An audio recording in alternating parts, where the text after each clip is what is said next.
Old Testament ಓದಿ ಎಲ್ಲಿ ನಿಲ್ಬೇಡ್ರಿ. Okay, ಅದನ್ನು ಹೊಸ ಒಡಂಬಡಿಕೆಯ ಬೆಳಕಿನಲ್ಲಿ ನೋಡ್ರಿ, ಕ್ರಿಸ್ತನಲ್ಲಿ ನೋಡ್ರಿ.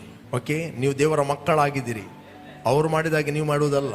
ಹಳೆ ಒಡಂಬಡಿಕೆಯಲ್ಲಿ ದೇವರವರಿಗೆ ಧರ್ಮಶಾಸ್ತ್ರವನ್ನು ಕೊಟ್ಟರು, ಅವರು ಧರ್ಮಶಾಸ್ತ್ರದ ಅನುಸಾರವಾಗಿ ಪ್ರಾರ್ಥನೆ ಮಾಡಿದರು.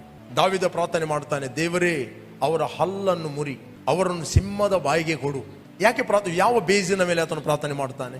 The old Testament. Old Testament ಅಲ್ಲಿ ಬೈಬಲ್ ಹೇಳಲಿಲ್ಲ ನಿನ್ನ ವೈರಿಗಳನ್ನು ಪ್ರೀತಿಸುವಂತ, ವೈರಿಗಳಿಗೆ ಸಿಂಹದ ಬಾಯಿಗೆ ಕೊಡು ಅಂತಾನೆ ಪ್ರಾರ್ಥನೆ ಮಾಡಬೇಕು.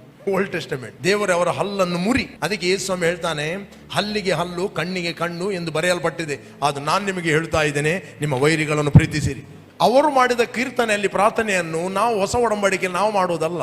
ನೀನು ದೇವರೇ ಅವನಿಗೆ ಸಿಂಹದ ಬಾಯಿ ಕೊಟ್ಟು ಅಂತ ಹೇಳಿದ್ರೆ ಮೊದಲು ಸಿಂಹದ ಬಾಯಿಗೆ ಹೋಗುದು ನೀನು. ದೇವರೇ ಅವರ ಹಲ್ಲು ಮುರಿ ಅಂತ ಹೇಳಿದ್ರೆ ನಿನ್ನ ಹಲ್ಲು ಮುರಿತದೆ ಅಲ್ಲ. ಕೀರ್ತನೆಯಲ್ಲಿ ಬರೆಯಲ್ಪಟ್ಟಿದೆ ಅಲ್ಲ, ಕೀರ್ತನೆ ಬರೆಯಲ್ಪಟ್ಟಿದೆ. ಅದಕ್ಕೋಸ್ಕರ ಹೇಳುವಂಥದ್ದು ವಾಕ್ಯವನ್ನು ನಾವು ಡಿವೈಡ್ ಮಾಡಬೇಕು. ಓಲ್ಡ್ ಟೆಸ್ಟಮೆಂಟ್ ಅಲ್ಲಿ ಅವರು ಮಾಡಿದ ಪ್ರಾರ್ಥನೆ ಸರಿ. ದೇವರ್ ಆಲ್ ಅಂಡರ್ ದ ಲಾ. ನಾವು ದೇವರ ಮಕ್ಕಳಾಗಿ ಹುಟ್ಟಿದ್ದೇವೆ. ನಾವು ಪ್ರೀತಿ ಸ್ವರೂಪಿಯಾದ ದೇವರಿಗೆ ಪ್ರೀತಿ ಸ್ವರೂಪಿಯಾದ ಮಕ್ಕಳಾಗಿ ನಾವು ಕ್ರಿಸ್ತನಲ್ಲಿ ಹುಟ್ಟಿದ್ದೇವೆ. ಓಲ್ಡ್ ಟೆಸ್ಟಮೆಂಟ್ ಅಲ್ಲಿ ಅವರದ್ದು ಫಿಸಿಕಲ್ ಫೈಟ್ ಇತ್ತು. ಸ್ಪಿರಿಚುಲಿ ಇವತ್ತು ಕ್ರಿಸ್ತನಲ್ಲಿ ದೇವರು ನಮಗೆ ಜಯವನ್ನು ಕೊಟ್ಟಿದ್ದಾನೆ. We are more than conqueror.